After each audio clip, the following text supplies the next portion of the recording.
ঝিনাইদহের কালীগঞ্জে নির্বাচন পরবর্তীকালে দফায় দফায় হামলা ও সহিংসতার ঘটনা ঘটেছে। অঞ্চলটিতে স্বতন্ত্র প্রার্থী সাইফুল ইসলাম ফিরোজের প্রধান নির্বাচনী অফিস ভাঙচুর ও কর্মী সমর্থকের ওপর হামলার অভিযোগ পাওয়া গেছে। এই সহিংসতায় নির্বাচনী এলাকার বিভিন্ন স্থানে কাপ-ব্রিজ প্রতীকের প্রায় ২৮ জন সমর্থক ও ধানের শীষ প্রতীকের ২ জন সমর্থক আহত হয়েছেন। তাদের কালীগঞ্জ, ঝিনাইদহ ও যশোর হাসপাতালে পাঠানো হয়। ভোটের পরদিন শুক্রবার সকাল থেকে দুপুর 12:30 পর্যন্ত ঝিনাইদহ ৪ নির্বাচনী এলাকায় এসব হামলার ঘটনা ঘটে। এই ঘটনার পর থেকে বিভিন্ন ইউনিয়নে উত্তেজনা বিরাজ করছে। পরিস্থিতি নিয়ন্ত্রণে রাখতে শহরসহ উপজেলার বিভিন্ন অঞ্চলে পুলিশ মোতায়েন করা হয়েছে।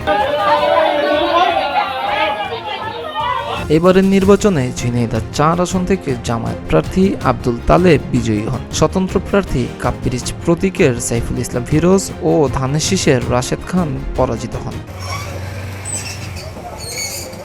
কালীগঞ্জ থানার অফিসার ইনচার্জ জেলাল হোসেন জানান, বিভিন্ন এলাকায় সংঘর্ষের খবর পেয়ে পুলিশ পাঠানো হচ্ছে। বর্তমানে পরিস্থিতি স্বাভাবিক রয়েছে, তবে এখন পর্যন্ত কোনো পক্ষই লিখিত অভিযোগ দেননি। অপ্রীতিকর ঘটনা এড়াতে বিভিন্ন এলাকায় পুলিশ মোতায়েন করা রয়েছে। মিরাজ হোসাইন, প্রতিদিনের বাংলাদেশ।